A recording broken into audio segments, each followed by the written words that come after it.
Mnafahamu nchi yetu ipo kwenye kasi kubwa sana ya maendeleo kwenye sekta mbalimbali.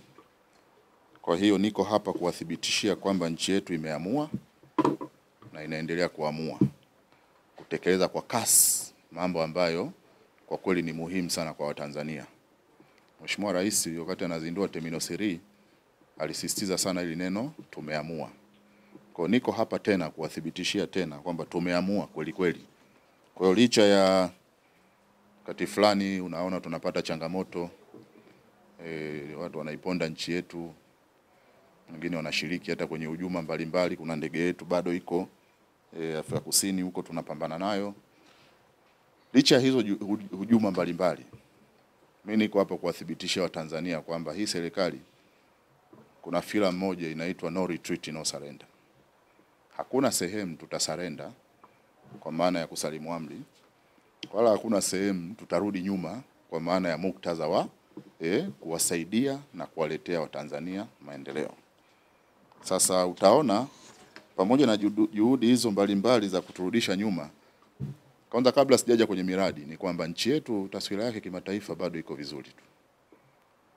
Tuko vizuri na kuna mifano nitazungumza michache kwa leo, lakini mwezi Julai, miezi miwili iliyopita au mmoja, utafiti wa pamoja kati ya taasisi inaitwa Transparency International na taasisi nyingine inaitwa Afrobarometer umeonyesha kwamba zilitathminiwa nchi 35 katika namna zinavyopambana na rushwa. Katika hizo nchi 35 kuna vipengele viwili Tanzania imeongoza. Kwa hiyo hii ni kushadidisha na kuonesha kwamba nchi yetu bado iko vizuri. Kwenye nchi 35 kwenye kipengele cha wananchi walipoulizwa kwamba unaonaje jitihada, kasi na utashi wa kupambana na rushwa katika nchi 35. Katika wananchi walioulizwa, Tanzania iliongoza kwenye kipengele hicho kwa nchi ya kwanza. Nafikiri mtaonyeshwa hapo. Ilikuwa nchi ya kwanza, nafikiri zikafuata nchi nyingine Lesotho, Ghana, katika hizo nchi 10 bora zilizofanya vizuri. Sisi tulikuwa wa kwanza. Lakini kwenye eneo hilo hilo wananchi wakaulizwa, ukiziangalia ofisi kama za rais, zile ofisi kubwa, ofisi ya rais, ofisi ya waziri mkuu, ukizitazama katika nchi mbalimbali za Afrika hizo 35, ni katika nchi gani ambako yani kabisa unaona uwezi kumuonga rais au waziri mkuu au kuwahonga watu wa ofisi hizo? Tanzania tukaongoza tena, kwamba wananchi wachache waliona kwamba unaweza ukaingia ofisi ya rais ya Tanzania au ya waziri mkuu eti ukahonga upate favor fulani. Sasa hii ni jarida, ni ripoti ya Transparency.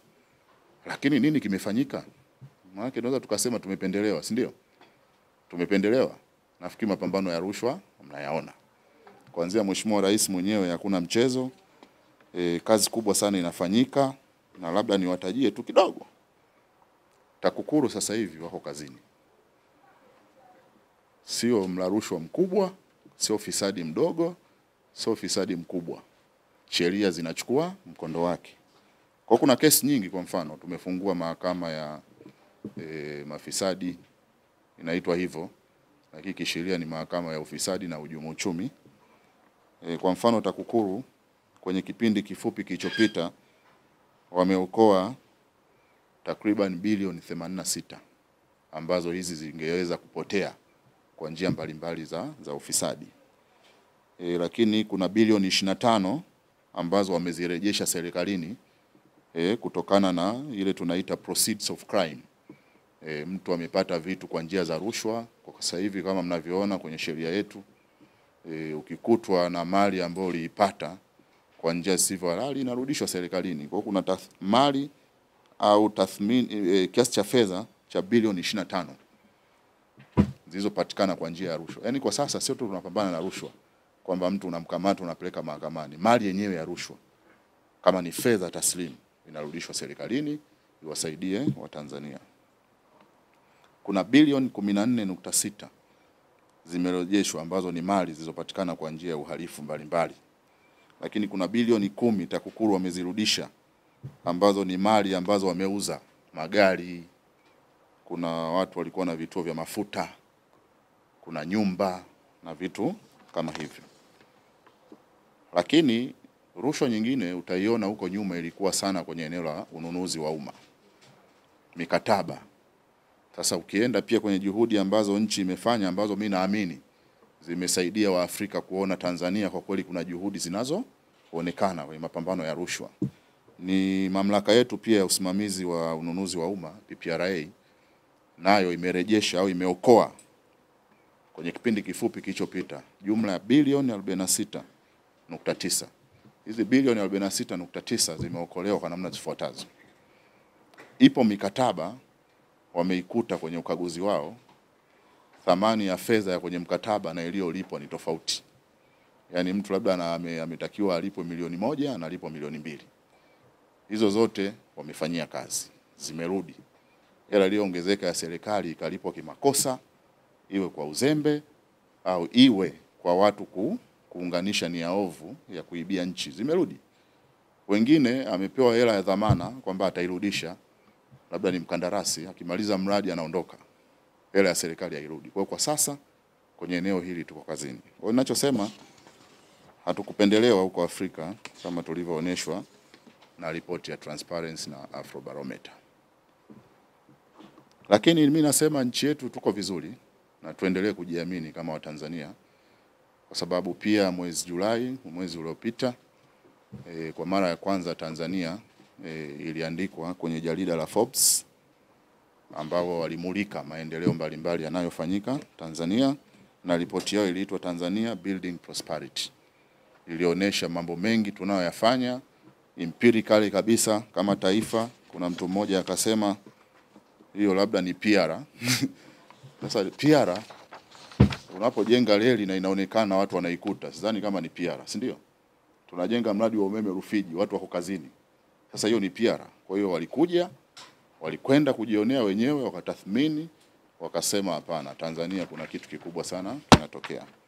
Sasa hayo ni machache tu kuhusu taswira ya Tanzania kimataifa. Tumeamua kuhakikisha nchi yetu inakuwa na maendeleo ya kasi na maendeleo endelevu kwa manufaa ya Watanzania. Ni maendeleo ya vitu ambayo yanaleta pia maendeleo ya watu. Na katika haya nitakayoyataja machache kwa leo, yako pia maendeleo ambayo ni moja kwa moja ya watu. Kwa hiyo yanagusa moja kwa moja maisha yao na ustawi wao na maendeleo yao. Sasa kwa sababu Tanzania tunafanya vitu vingi, mimi nitaomba tupitie miradi michache. Tulizindua mradi wa trilioni 6.5. Sasa hivi unaitwa Julius Nyerere Hydropower Project. Ni mradi unaozalisha megawati 2115 za umeme. Kwa wingi wake na ukubwa wake ni mradi wa 4 katika bara la Afrika kwa sasa. Hilo mnalijua, lakini kubwa kwenye kutekeleza huu mradi kuna hatua kubwa kama 3 au 4. Hatua ya kwanza ni ujenzi wa kitu kinachoitwa ukuta, ambao ndio utaweka ukingo wa maji yazuiwe, alafu baadaye tutengeneze mitambo ya umeme yenyewe, na baadaye tuje tuzindue huo mradi. Sasa hatua ya kwanza kwa maana ya utekelezaji wa huu mradi, kwanza mpaka sasa huu mradi tunatumia fedha zetu za ndani, na mpaka sasa serikali imeshatoa cash. Hatujakopa kwa mtu wala hatujakopeshwa. Tumeshatoa cash trilioni 1.07 kwa ajili ya mradi huo kuanza, na umeanza. Kwa hiyo hivi tunavyozungumza, kama picha itakavyoonyesha hapo, kuna kitu kikubwa sana kimefanyika na kimeshakamilika kwa 100%. Kwamba ili uweze kuanza kujenga ukuta lazima maji ya mto yachepushe, kwa sababu ukuta unajengwa kuanzia kwenye kina cha chini kabisa cha mto. Kwa hiyo maji yanapopita huwezi kujenga ukuta. Kwa hiyo kuna kitu kinaitwa diversion tunnel. Kuna jengwa handaki ambalo litachepusha mto Rufiji kwa eneo la mita kama 100 hivi na 46, ili ule mto upite kando tuanze kujenga ule ukuta wenyewe wa bwawa. Kwa hiyo ninapozungumza leo, hiyo tunnel ambayo maji yatachepushwa imekamilika kwa 100%. Maana yake ni kwamba kadri tunavyokwenda huenda kwenye briefing ijayo tutakuta shughuli ya ukuta wenyewe imeanza. Kwa tunapozungumzia mradi wa Rufiji, kwanza serikali imeshatoa hiyo zaidi ya trilioni 1 cash na nasisitiza tena, hatujakopa wala hatujakopeshwa. Lakini cha pili, kazi muhimu sana ya kwanza ya kutengeneza hiyo tunnel imekamilika rasmi. Kwa hiyo wakati wowote wataalamu wetu wataingia kazini kuanza kujenga ukuta. Ukuta ndio bwawa lenyewe. Hakicha muhimu pia, huu mradi tusiuite tena Rufiji. Umeshabadilishwa jina. Wengine Stiglas, wengine Rufiji, si ndio? Huu mradi ushabadilishwa jina. Kwa hiyo kuanzia leo unaitwa JNHPP, Julius Nyerere Hydropower Project. Mradi wa kufua umeme wa maji wa Julius Nyerere. Au wengine kwa kifupi unaweza ukaita bwawa la kufua umeme la Julius Nyerere. Hiyo ndio jina rasmi kwa sasa la huu mradi. Lakini wakati tunatekeleza mradi huu wa umeme wa maji, mradi mkubwa katika nchi za Afrika na duniani pia, kuna watu wanajenga hoja, mmesahau vyanzo vingine, lakini waambie tu, kwa mfano kwenye utekelezaji wa umeme wa gesi nako tumeamua na tulikuwa tunatekeleza mradi mbalimbali ya Kinyerezi. Sasa leo tu niwajulishe kwamba kwenye mradi wa Kinyerezi 1 upanuzi megawati 185, mimi niwahakikishie tu wa Tanzania kabla ya Christmas huu mradi nao utakuwa historia. Kwa sasa huu mradi umefikia zaidi ya 90% na tumeshatoa. Huu mradi ni mradi wa dola za Marekani milioni 138, zaidi ya bilioni 300. Ni mradi mkubwa sana nao wa umeme wa gesi. Hivi tunavyozungumza, wahandisi, substations zimeshakamilika, mitambo mingi imeshafungwa, au kwenye hatua za mwisho kwa kweli za kukamilisha. Kwa hiyo mwaka huu tena, mwaka watu wanasema Rufiji tu, si ndio? Hapana, hata kwenye umeme wa gesi tunaendelea kuwekeza. Kwa upande wa umeme wa gesi kulikuwa na mitambo miwili, kuna Kinyerezi 2 ambayo ishakuwa sio historia tena. Tangu mapema mwaka huu tulishawaeleza, huu mradi ulishakamilika wa megawati 240. Kwa hiyo kwa sasa tunakamilisha upanuzi wa mradi wa Kinyerezi 1 ambao wenyewe ni megawati 185.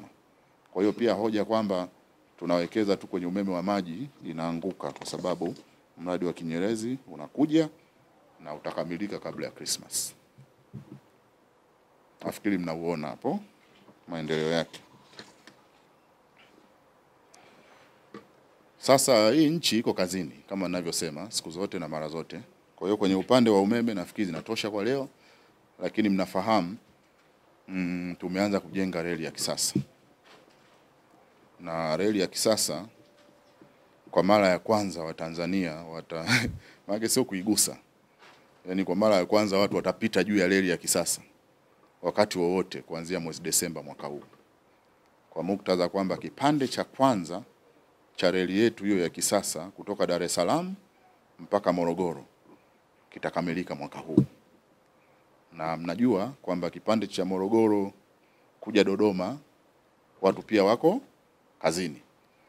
Na hatua zinazofuata tutaendelea kuzitangaza. Sababu lengo iende mpaka kanda ya Ziwa na baadaye tuunganishe na nchi kadhaa za jirani. Sasa hoja imekuwa nyinyi mnakamilisha reli. Sasa hii reli itapita mabajaji au si ndio? Zitapita bajaji kwenye reli. Lazima tulete vitu vya hatari na vya kisasa. Kwa serikali imeshaagiza. Hii ni hatua muhimu sana. Wakati tunakamilisha reli, serikali imeshaagiza mabehewa, vichwa na mitambo mbalimbali ambayo sasa itatumika kwa ajili ya uchukuzi na usafirishaji kwenye hiyo reli ya kisasa. Kwa hiyo hatusubiri mpaka ifike Dodoma. Yaani reli ikamilike afu ianze kuota kutu. Treni hakuna. Kwa hiyo zinakuja treni za kisasa kama ifuatavyo. Kwanza, serikali imeshaagiza vichwa, jumla ya vichwa vya treni za kisasa 22. Na hii ni reli yetu. Najua ukisoma kwenye historia ya standard gauge. Standard gauge unaweza kuna wenzetu nchi fulani yamewakuta kwamba ya kwao ni ya diesel tu. Sisi ya kwetu ni double.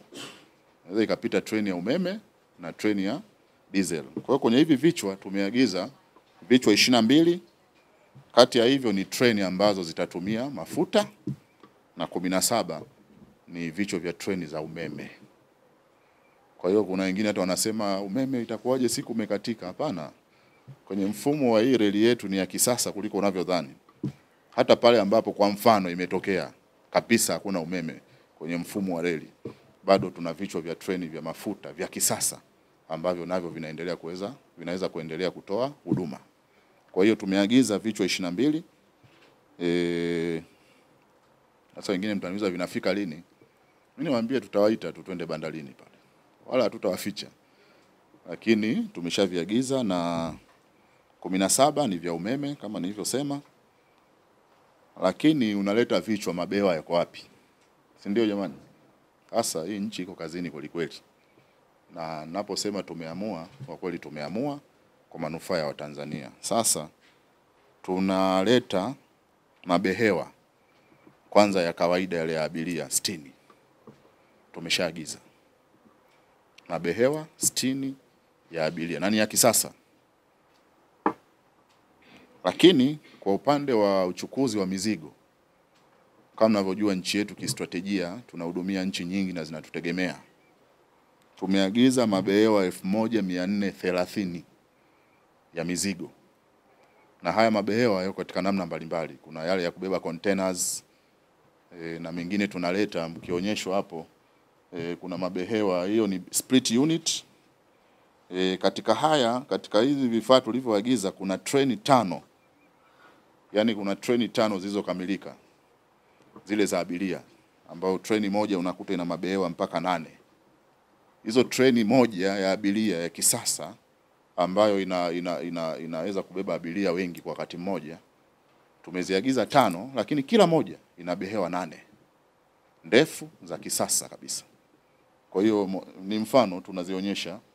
Hiyo hapo ni moja ya mfano wa treni za kisasa, hizo zinaitwa split unit ambayo ukiita treni moja ina behewa 8. Kwa hiyo nchi ijayo mimi nafikiri tumuombe Mungu tu wengi tuendelee kuwepo. Si ndio jamani? Yaani yajayo ni zaidi ya kufurahisha. Unaweza hata ukanuna ukakasirika. Kwa sababu ni mazuri kuliko ulivyotarajia. Sasa nyingine tunaleta hizo container za mizigo zinaitwa double stack. Katika mifumo ya sasa ya uchukuzi, behewa moja inaweza likabeba container 2 au 3 juu, zinaunganishwa, zinaitwa double stack containers.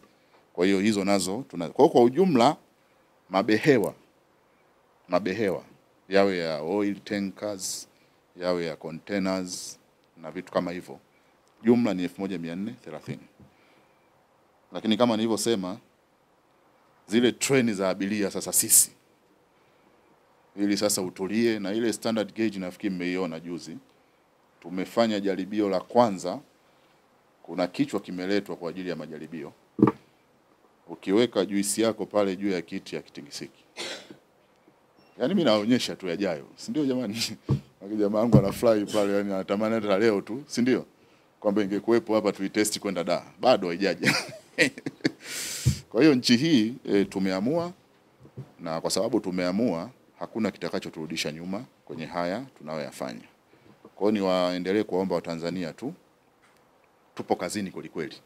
Hizi treni hizi kama kipande hiki cha Morogoro kikishakamilika mwaka huu, tunaamini baadhi zitakuwa zimewahi moja kwa moja tu. Siku wanatukabidhi reli, tuna testi treni, basi mambo yanaanza dakika 90 da Moro, labda masaa 2 au 3 da Dodoma. Na si tu matatu, ni matatu ya tulivu, umetulia yani. Unakula wifi. Maki tunaweka pia mfumo. Hii reli inaunganishwa na mifumo mingine miwili. Tunaunganisha mfumo wa umeme ambao utahakikisha treni ya umeme haipati shida, lakini vile vile tunaunganisha na mkongo wa taifa. Kwa hiyo njia yote tunaamini utakuwa unaendelea tu kula YouTube, unafuatilia Maelezo TV na vitu vinginevyo. Hiyo ndiyo Tanzania ijayo kwa upande wa reli. Sasa tumewaonyesha na baadhi ya picha hapo muone Tanzania ijayo sio ya kusadikika, lakini naendelea kusisitiza tumeamua, na tumeamua kweli kweli. Tunaendelea kujenga madaraja makubwa na madogo kwenye nchi yetu. Sasa hili eneo ukizungumzia madaraja unaweza kuzungumzia hapa mpaka saa 10 jioni. Niwapitishe tu kwenye maeneo machache ambako kazi kubwa sana inafanyika, na sio kwenye makaratasi. Fedha zipo, maeneo mengine zimetoka, watu wako kazini na shughuli zinaendelea. Kwa mfano, tumeshatenga bilioni 71.4 na zipo. Tunajenga daraja la Wami. Daraja la Wami kwa wale wanaojua mikoa ya kwenda kaskazini, Tanga, Arusha, Manyara, ukipita kutoka Dar es Salaam, kuna kadaraja fulani ka kihistoria kembamba kanaleta changamoto mara nyingi. Sasa ile inakwenda kuwa historia. Tunakwenda kuwa historia. Sio tumesaini mkataba, kazi imeanza pale Wami kwa sasa.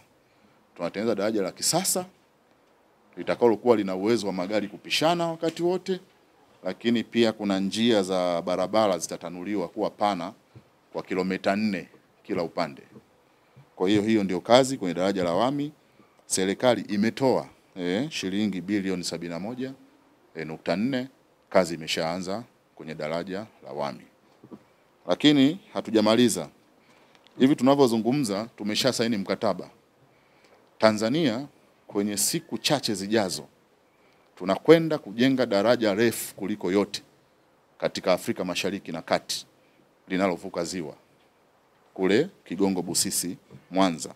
Hili daraja litakuwa na urefu wa kilomita 3.5. Daraja la Kigongo Busisi. Sasa hii daraja linaitwa kwa sasa hivyo. Hatujui kwa baadaye litaitwa jina la nani. Inaweza ikaitwa Dr. Abasi Bridge labda. Au likapewa jina lako yoyote. Ni daraja letu, si ndio? La nchi yetu na fedha zetu. Sasa kule sikilizeni vizuri.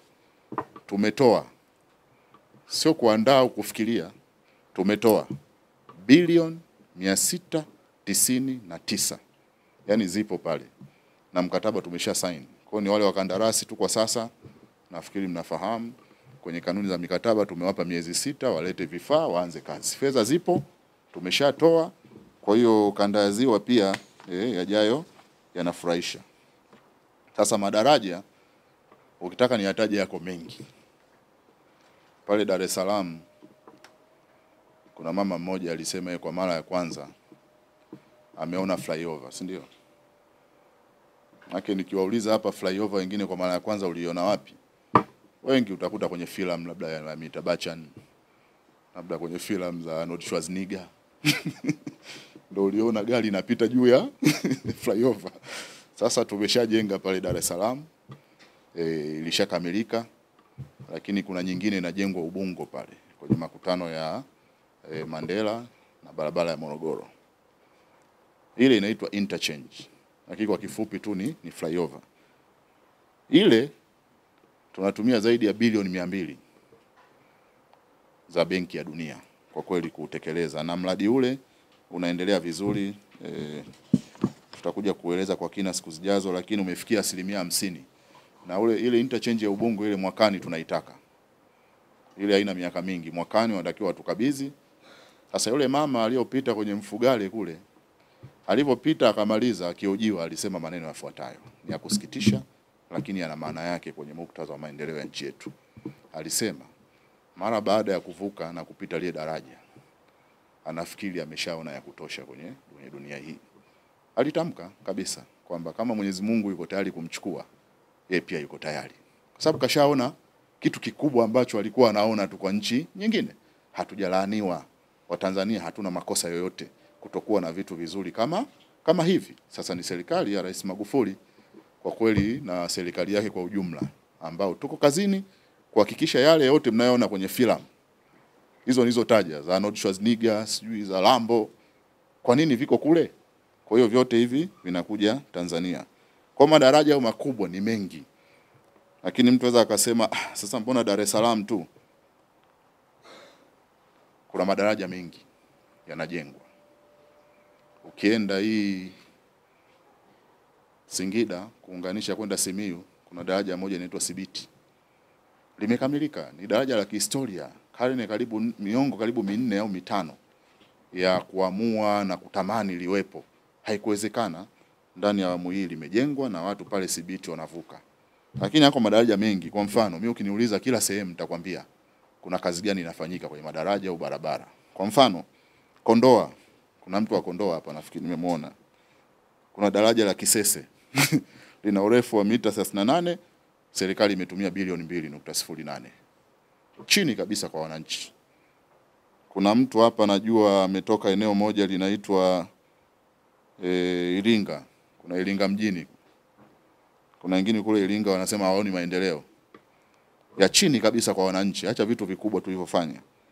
Pale Iringa kuna daraja linaitwa Tagamenda, lina urefu wa mita 30, bilioni 4.5. Serikali imetekeleza kupitia mamlaka ya barabara au wakala wa barabara vijijini TARURA. Huko Iramba, nafikiri kuna mtu wa Iramba hapa akosekani.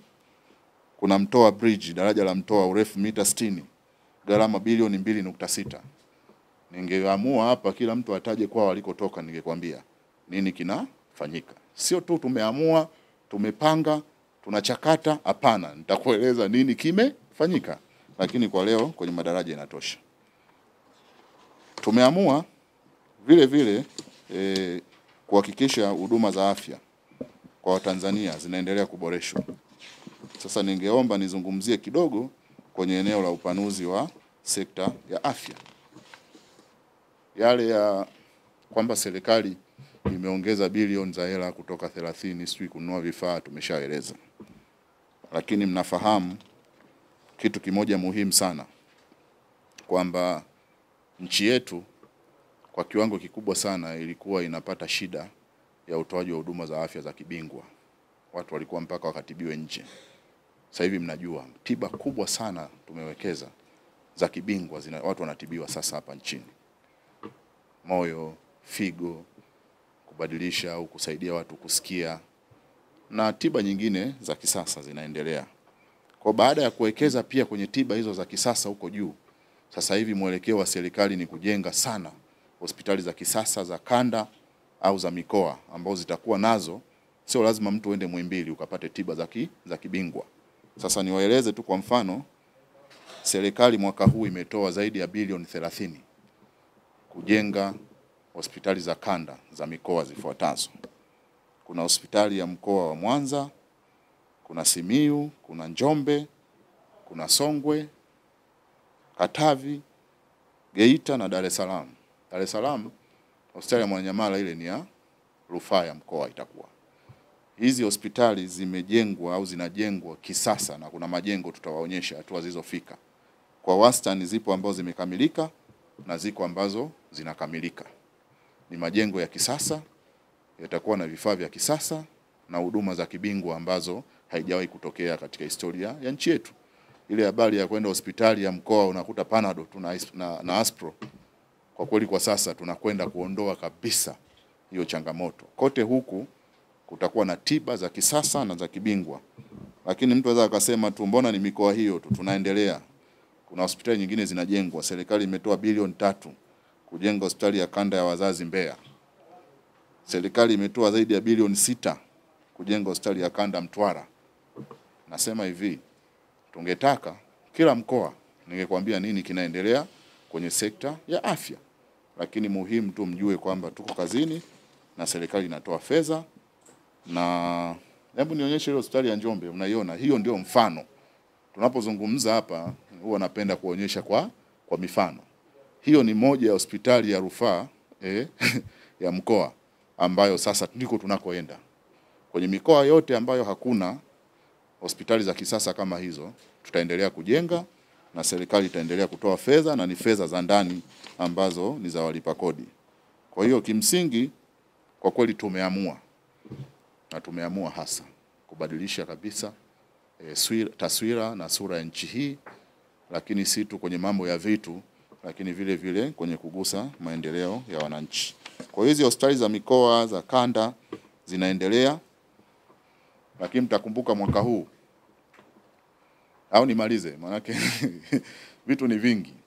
Mwaka huu serikali ilitoa bilioni 105 kama mnakumbuka, kujenga hospitali 67 za wilaya. Kujenga hospitali 67 za wilaya.